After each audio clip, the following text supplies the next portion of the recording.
Noong year 2020, meron po ako nabasang article na inaprubahan ni dating President Rodrigo Duterte ang pag-purchase ng breath analyzer at speed gun worth 330 million.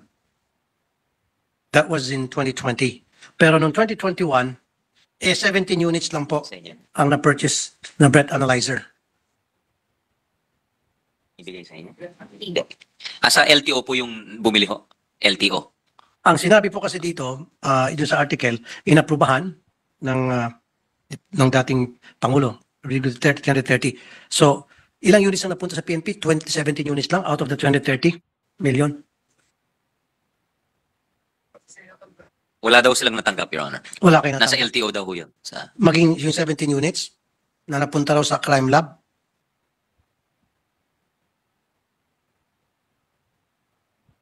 They're double checking, Your Honor. Pero yung mga officials po dito sa likuran natin, hindi nila, ang sinasabi ko ay hindi nila natanggap po yun. Hindi ba yung PNP dapat nakipag-ugnayan sa LTO?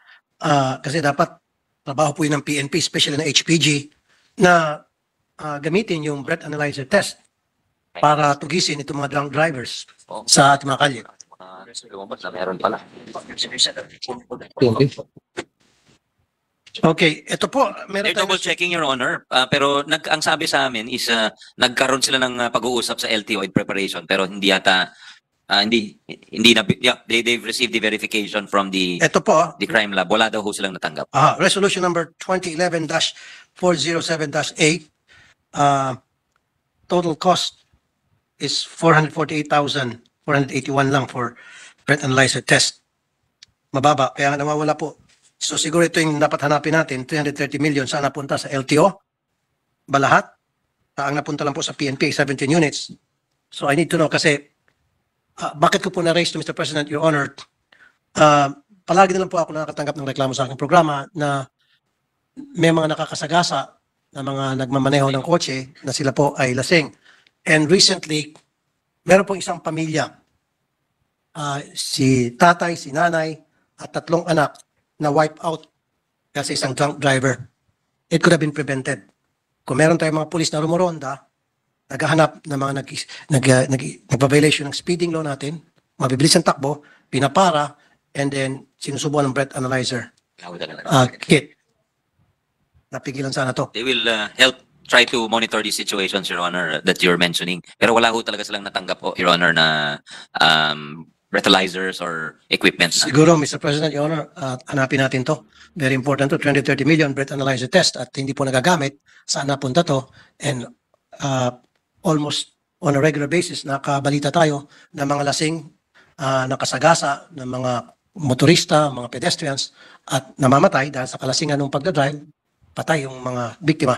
And like I said, itong recently, kung meron sanang breath analyzer gadget, yung mga pulis natin, HPG, na napigilan sana ng aksidente. Ang tanong ko lang, meron ba kayong rumoronda ng mga pulis sa gabi para i-monitor po yung mga sasakyan sa kalye nang sa gayon mapigilan po natin yung pagmamaneho ng lasing ng sino man, especially those people coming from the nightclubs? Kasi po sa ibang lugar, sa ibang bansa, nakaabang po malapit sa mga bars, disco, yung mga pulis. Ito lang Meron po silang mga highways. roving patrols as part of the police visibility effort, Your Honor. Meron na hubang nahuli ating mga pulis na mga drunk driver? At kung meron, ano pong nangyari sa mga kasong yon? At bigyan po ako ng listahan. Ilan na po ang nahuli? 1 peraso, 1,000, 1,000,000, 1 bilyon. Gano'n kaya karami na? Meron po silang mga nahuli. They will furnish a report to you, Your Honor. Pwede ba malaman? Mga ilan kaya? Kada araw? Kada linggo? Kasi every single day, meron po nagdadrive dyan ng lasing. And I would probably say every week, base po sa mga natatanggap ng reklamo, ito po yung reklamo na natatanggap ko, yung iba hindi nagreklamo. Every week, meron pong nasasagasaan ng mga drunk driver. Yeah, they're calling up the department in charge of that, Your Honor. They will get the data for you. Opo. At ang gusto ko po sana mangyari from now on, meron pong mga pulis na nakasakay sa mobile car na rumoronda, naghahanap ng mga drunk driver. Yes, Your Honor. Okay. And kadugtong dyan, siyempre pag naghanap ka ng drunk driver, ayaw ko naman na pagpipestahan niyo po yung mga motorista sa ngalan ng paghahanap ng drunk driver and then kukutungan. Siyempre, ayaw ko yan. Diba? Kumbaga, bibigyan ko kayo ng hanap buhay para kayo po'y kumita sa pamagitan ng kotong. That's why, idudugtong ko yan sa body cam. Dapat lahat ng operatiba sa kalye, hindi kayo lalabas ng kalye nang walang body cam. Two-way din purpose yan eh. Protection sa mga turista o kinukumpranta ng mga pulis, protection din sa mga pulis. So, ilan ho bang body cam meron ang PNP ngayon? 2,756, Your Honor. 2,756? Yeah. Ilan ho ba ang operatiba ng PNP? Field operatives? The needs of the PNP are 40. Na-discuss ko ito nung nag-interpret ho si Minority Leader at ulitin na lang ho natin. 45,000 po yung pangangailangan nilang body cameras. And dito po sa National Expenditure Program, may additional budget of 66 million for 2,000 additional cameras. Pero yung tayo dito sa Senado, dinagdagan po natin ng 800 million para makapagbili ng additional 24,000 units, Your Honor. So kapag nakapagbilang for 24,000 units, so lahat po ng operatiba ng ating PNP. Hindi pa ho, meron na. mga 55 to 60% ang mabibigyan ho. Pero meron pa rin kakulangan ng mga 40% ho. So, therefore, Chief PNP, Acorda, wag ho kayong pumayag na mga pulis natin lalabas, especially pag yung sa traffic man o magkumpranta ng mga suspect o kriminal, kailangan po may body cam. Kasi marami na po ako experience niyan na mag-raid sila, walang body cam. Ang nangyari, yung complainant versus yung police. It's his word against the other. Buti na lang, yung mga nagsusumbong sa akin, may CCTV. So dapat po talaga, wala pong gagawing raid o anumang klaseng pag-aaresto ang ating PNP nang wala silang body cam, period. Pwede ho ba kumakuha ng assurance from now on? Wala ho hulihin, wala hong arestuhin, wala hong paparahin na motorista hanggat kailangan merong body cam. Pag walang body cam, Yes, Your then Honor. papagalitan po yung operatiba, bakit ka nang huli nang wala kang body cam? Opo. Opo, Your Honor. May commitment tayo kay Chief to the extent limited lang po by their logistics kasi as of the moment, 2,700 lang ho yung kabuuan ng mga body cam sa buong PNP ho. So, to that extent ho, he commits to follow your Tutulong guidelines. po ako, Mr. President, Your Honor, na kung kinakailangan dagdagan ng gusto yung budget ng PNP para makapagbili silang body cam para nang sa gayon, lahat na lang po ng ating kooperatiba ay magkaroon ng body cam. Para matupad na po yung aking request na each and every operative na pupunta sa field ay may suot na ng body cam. Is that That's most something welcome, na Your Honor. That's most welcome. maano natin, maasahan? That's most welcome, Your Honor. If you Okay. can source the funds, then that's most welcome. Yeah. Alright, very good. Balik ako last na lamang doon po sa breath analyzer. So, sabi niyo maghanap siya ng records kung ilan po ang napunta sa PNP.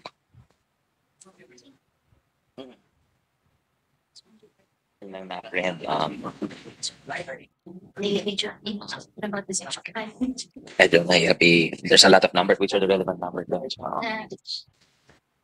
Yes, then. Meron po tayong data, Your Honor, but it's not from the police. It's from the LTO. It's from the LTO kasi sa kanila ho talaga yung breathalyzer. So yung alcohol, nakatest ho sila ng 515 people. This is the period of January to December of last year, Your Honor. Dun sa 515 na tinest, negative ho yung 66 pero positive ho yung 449. Yung 66 na negative, siguro naglagay yun. Kaya ang sinasabi ko, dapat meron pong body cam. Hindi kayo magte-test ng isang suspected drunk driver sa kalye nang walang body cam. Kasi nga po, that will be a source of corruption. Kaya kung ako tatanungin, Mr. President, Your Honor, ang pulis lang dapat ang may karapatan na gumamit ng breath analyzer test. Because they are the ones only allowed na magkaroon ng body cam. Ang LTO ata, LTO Traffic Enforcers, wala ata silang body cam. I will check on that, Your Honor. I'm not sure. But this data I just relayed to you, Your Honor, is data from the LTO kasi wala ho talaga silang Tama, breathalyzers. Mr. President, Your Honor. Kaya nga yung sinasabi ko, dapat yung paghuhuli ng mga suspected drunk driver ng isang personnel ng PNP man yan o LTO, may kaakibat na body cam para maging maayos yung trabaho. Katulad yan, may sinabi kayo na may na-apprehend na 500, 66 ang negative. Baka yung 66 naglagay yun. O, di ba nakalusot? Kaya nga, ayoko rin na maging source of corruption yung breath analyzer test. Pagpipestahan, ng mga kutongerong enforcer, ikita sila ng dahil sa breath analyzer test. Kaya nga dapat, kung tatanungin, Mr. President, Your Honor, ang PNP lang dapat ang allow dyan. At siyempre, hindi kayo magte-test ng mga lasing using the breath analyzer test kung wala kayong body cam to avoid corruption.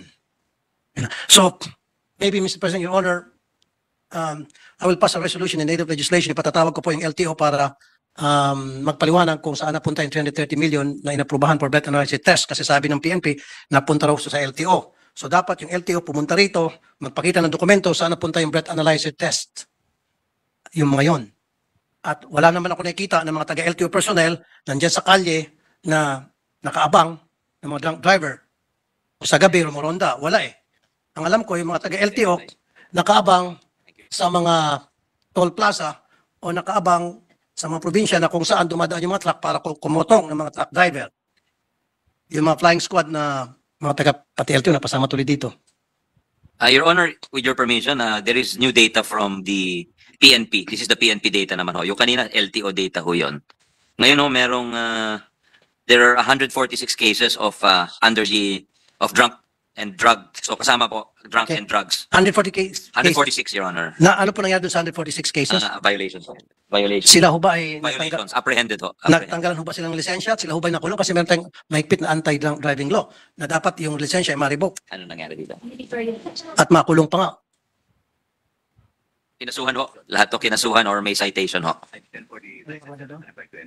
Pagdating ho naman sa kanilang mga lisensya, nire-refer ho sa LTO dahil wala silang kapangyarihan na kunin yung lisensya or yung LTO ang may jurisdiction dun sa lisensya nila. So pero sinight nila. Yeah. No, kapag ang proper procedure, kapag nahuli ng ating pulis ang isang driver na lasing, may karapatan ng ating PNP na kumpiskahin ang lisensya.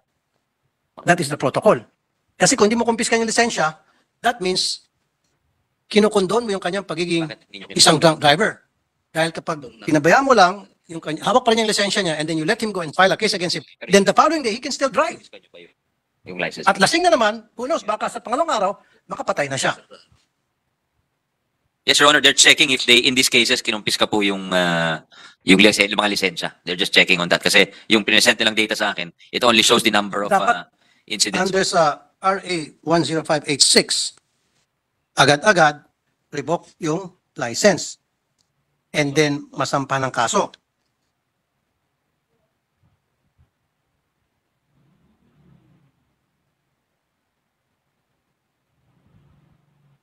Okay, and then, dito sa 10586, dapat i-hold sila for inquest.